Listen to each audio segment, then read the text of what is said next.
Today, I have something new I would like to share with you. I'm not a musician, but I like to make music in my own ways. I have a lot of admiration towards classic house music production, drum machines, synthesizers, sample-based music. I like electronic music, loop recording, and most importantly, groove boxes.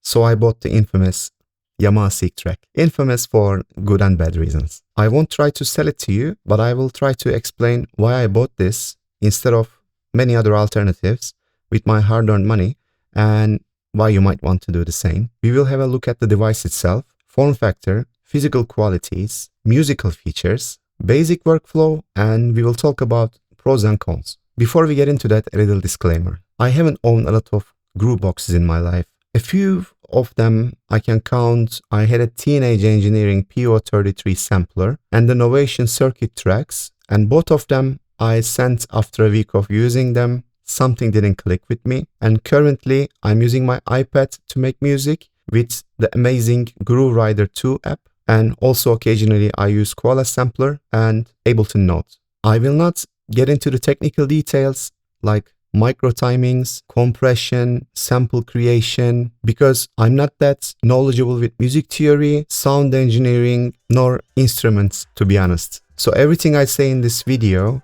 is just going to be an initial look by an average guy. Now grab your coffee, let's see what she can do.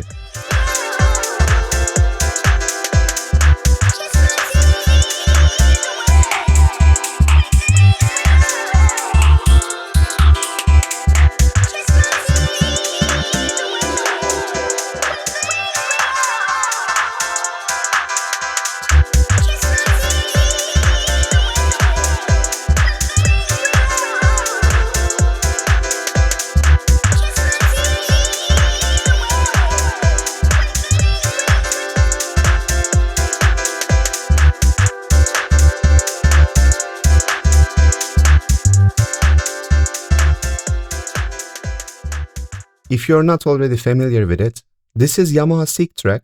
It's a Groovebox. It's an instrument. It can make all sorts of music, and for sure it has all sorts of sounds in it already. But in my opinion, it's more suited to electronic music, anything 4/4. It might be house music, it might be techno, lo-fi, hip-hop, pop, whatever you are into. If you want to produce disco tracks, it can probably produce disco tracks. It has built-in percussion, synths, filters, effects, and most importantly, it has a song mode which lets you trigger or chain patterns into a full arrangement. More on patterns later. So how is the quality? It is as plastic as it can get. I don't have the feeling that it will start cracking anytime soon. It's very light and it's very plasticky, but you can actually hear and feel how plasticky it is.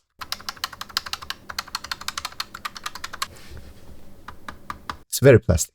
I have no issues with the knobs actually. Knobs feel quite decent in my opinion. These keys you see on the bottom, it's a little questionable. They are not the best touching experience for sure. They don't have a great sensitivity. And also they kind of feel like mechanical, but they are not mechanical. They also feel membrane, but also don't feel like membrane. It's really weird feeling buttons and keys for sure. But the features it has kind of makes up for the quality. And it's really light and it's super portable. It is the size of 2 bananas, and I think the weight is about 2 bananas too. It's a really light and portable hardware. Main driving factor for me to purchase this in the first place was that it's this portable with a built-in battery and the speaker and the song mode, and on top of that enough connectivity to let me take this as it is anywhere and make music anywhere, which is something I value for a weird reason. It has 16 keys for step sequencing, 7 keys for melodic elements, chord mode or sampler, 17 knobs for various features like switching patterns, changing tracks, adjusting sounds and filters, effects that you can only see from the sides. It has 20 buttons that are only visible from the sides, but you get text on the front plate so you know where the buttons are. And it has 3 effect strips that you can assign to different effects and adjust the intensity using the touch strips. And also it has a master and track FX switcher. So this thing is stacked with keys, buttons and knobs, but we will talk about that when we get to the workflow section. Since this is a music making device, it's an instrument, what are the musical features? Seqtrak creates music by building patterns, and you create patterns by step sequencing drums and notes and percussions and all sorts of musical elements. Basically, you step sequence sound. It has a built-in step sequencer with a physical step sequencing keyboard that lets you write 16 steps on one page, and you can write 8 pages of 16 steps, I think, which adds up to 128 steps, which is 8 bars. It will make more sense in a bit. You can also record live while playing the keyboard, but your options are pretty limited. If you want, you can use these 7 keys to play the instrument live and record it using this key here, or you can convert this 16 keys to replicate the layout of a traditional keyboard. But the issue with that is these keys are not velocity sensitive and layout is kind of uncomfortable. And on top of that, these are not the most sensitive keys. So it really depends where you hit and how you hit the keys, because in some cases it might not register your actions. But the good thing is you can connect a MIDI controller to this to play and record everything real time using a traditional keyboard layout, including velocity sensitivity.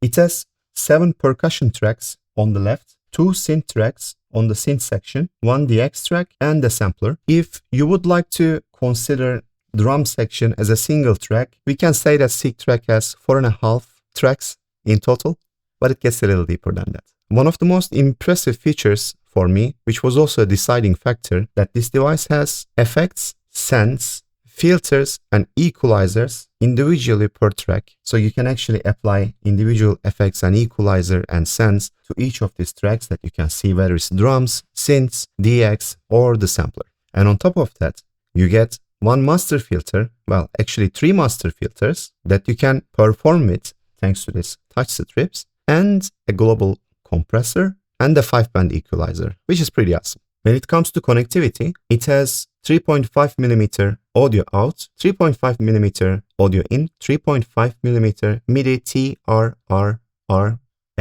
with triple Rs for MIDI output, with a proprietary adapter that comes with the device itself, and the USB-C port for charging, data connection, audio in and out, because this thing has a sound card and can be used as an audio interface if you really want to. On top of that, it has Wi-Fi and Bluetooth, so you are basically covered with all sorts of wired and wireless connectivity, which is also kind of unusual to have Wi-Fi and Bluetooth for a Groovebox like this in this price range. And using Bluetooth, it can connect to its smart app counterpart, which is probably one of the most controversial features of this product, that it has an app that you can and you probably need to use. More on that later. It has a tiny speaker. It is probably the worst speaker I've ever heard in my life. I bet you can make your own speaker with a plastic cup and fridge magnets and it would probably sound better than this. It is that bad. On the other hand, right on top of the speaker, there's a microphone which is surprisingly pretty useful and offers a decent quality. How is it like to make music on it? It is surprisingly fast.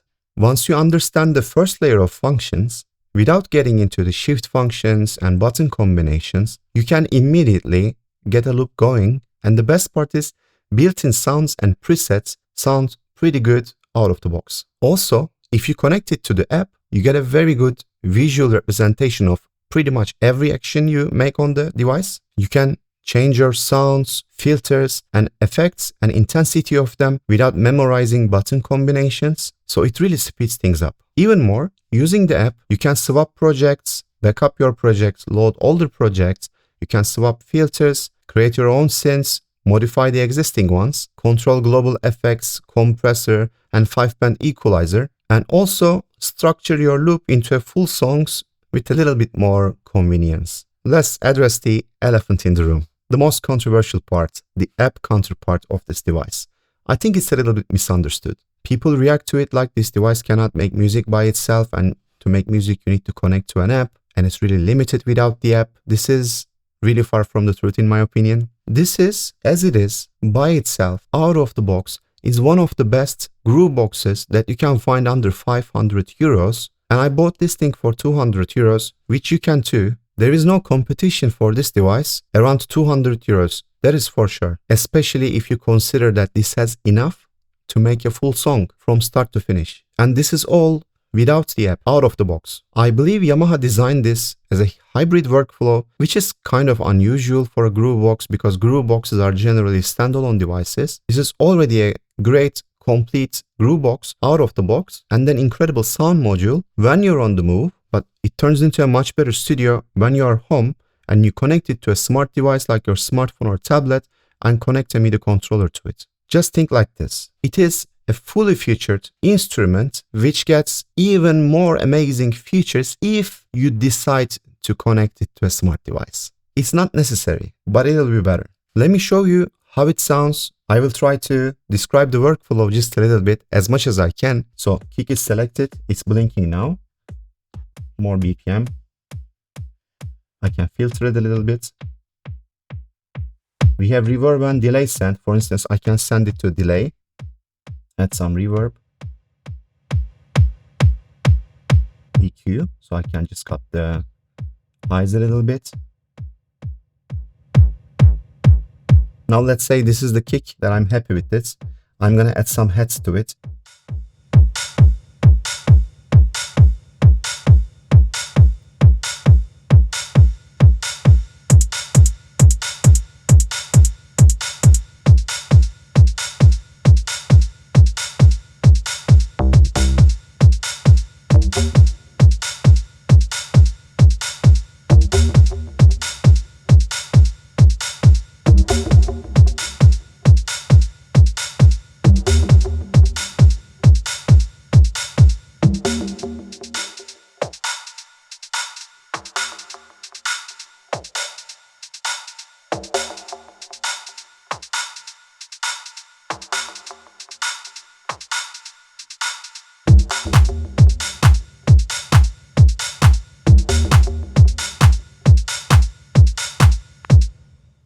So this is basically how you get a loop going. Finally, I would like to show you the app because we talked about it a lot. The good thing about this is that the filter section, for instance, most important part of the filter section, you have lots of really good filters that you cannot change using the controls. This is why it's a little controversial, because it has so many good features that requires an app to use. This distortion, I can see that I'm applying distortion and I can change the intensity and I hear it, but I don't know what kind of amp simulator I'm using to add this distortion. In this case, that gives me 8 options. If you use the app, you get to see the names. Good or bad, I cannot say that this is terrible. There are really good things that it brings into your music creations. On top of that, you can also change the parameters of the synth. So you are not limited to whatever this is. You can create your own synths, and when you get to sound design, you can actually change a lot of things.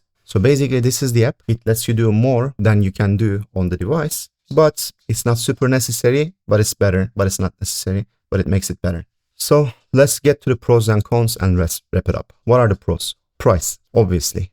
Right now, you can get this for 200 euros. This, I think, was released around 450 euros.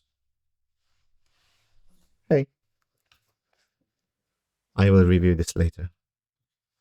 This was released around 450 euros if I remember correct, but right now you can buy it for 200 euros. I got mine for 200 euros plus shipping. I think for that price it's unbeatable. Another pro is immediacy. There's nothing better than turning something on and being able to immediately make music. This kind of immediacy for any device, it's not specific to this one. It makes you try faster, fail faster, and learn faster. And I think this is really valuable. The less friction you have between you and your tools and devices, faster you will learn. And I really value this. Another pro is the workflow. I find it really intuitive. You wouldn't imagine this amount of knobs and keys and buttons have any kind of intuition, but it's actually really intuitive. It's really easy to get a bit going. Another pro is tracks. It has quite a bit of tracks to work with. You get synths, you get a DX synthesizer. Synth 1 and Synth 2 are AWM, which is shared by a lot of Yamaha synthesizers. So the great thing about these tracks is, as I mentioned in the beginning, all of them can have their own individual effects, equalizers, filter sense, filters, and on top of that, you get global effects and filters and compressor and 5-band equalizer. I don't think there's a lot of other devices in this price range under 500 euros, but please let me know in the comments if you know any other device which gives you this amount of flexibility. Another pro, no screen. This is gonna sound weird. I think it's a pro because when you're making music, you get lost in the details a little bit. But for most beginners, including myself, if you're getting lost in the details of which kick to use, which effect to add on top, sometimes you forget that you just need to listen to it. Does it sound good to you? I think in certain cases, this creates a little friction, at least for me. So not having screen, this is gonna sound like copying a little bit, but I kind of like not having screen. This is also why I bought circuit tracks in the first place. So there's no parameter, there's no numbers on the screens that I need to check. Only thing I needed to do was to listen. I'm gonna say that not having a screen is a pro in this case. Another important, incredible pro is the USB-C connection. Of course, it was going to be USB-C. You can use this as a sound card to receive sounds from your DAW or your mobile device. The audio you receive from USB-C also goes through master effects, also can be enhanced by the performance effects or these effect strips. For instance, Koala Sampler. On your iPad, I find it really amazing to have this kind of option, especially considering how limited the sampler is. And also, speaking of Koala Sampler, since you already have iPad connected with the USB-C cable, if you want to sample other sources from your iPad to Koala Sampler app, you don't need to use any kind of screen recording trickery because this is an audio card and it loops the audio from iPad to iPad, which is pretty amazing. I like that functionality. You also don't need to use AUM or other things. If you have this device, you just connect it. Even if you're not going to make music with this, it works amazingly as an audio card. And I will make a video about that later, how to use Seqtrak with Koala Sampler. Let me know if you're interested, or in advance, if you have any questions, I can also try to get to those. Another pro for me is that you can connect a MIDI controller to it. You can connect MIDI controller to a lot of other standalone devices. But in this case, all of these tracks have their own MIDI channel. You can control everything on this device using a MIDI controller. And this lets you do modulations and velocity controls and things like that. You can play all the synths in this device in a little bit more performative way using a standard piano layout. And the last pro, speaking of sound, is the sounds. It has 2000 sounds built in with samples and percussions and kicks and synth presets and everything. You have piano sounds, you have string sounds and all sorts of things. They sound really good out of the box. I cannot stress this enough. This has amazing sounds. We have keys,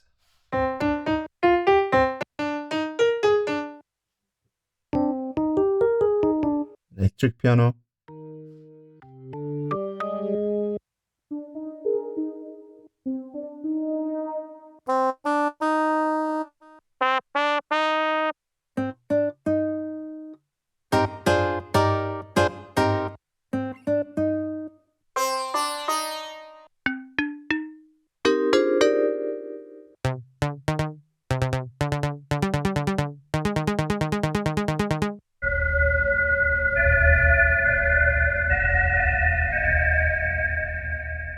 insane amount of presets already built into the device.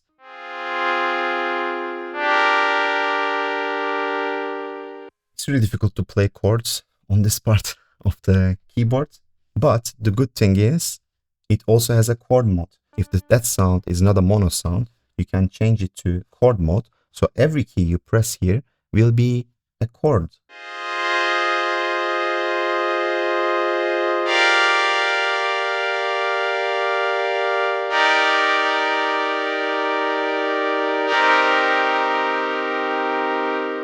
If you're not a musician, like I am not, I think having a chord mode is pretty good. Also, you can lock it to a scale, and whatever scale I choose, the keyboard will be locked to that scale. So these 7 keys will always play the right notes. Amazing preset machine. So the cons, as I mentioned in the beginning, it's super plastic. It's very plastic. Keys don't always work. If you press the corner of the key, it doesn't always register. You press the side and it registers, but in this side of the keyboard, when you press a key, Even though the action feels like I'm having an input, it doesn't register. So you need to press in the center. I think it's kind of a quality issue. These could have been mechanical switches. Mechanical switches are quite cheap, but they chose to do it this way. I think it's a miss. Is it a deal breaker? No, not really. Especially you are planning to use it with a MIDI controller anyway. It's not that bad, but it's bad. Another con. Speaker is a joke. It's terrible. Let me show you how bad it sounds and you decide yourself.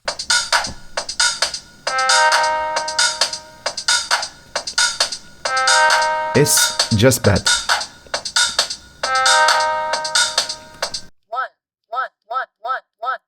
Amazing sample.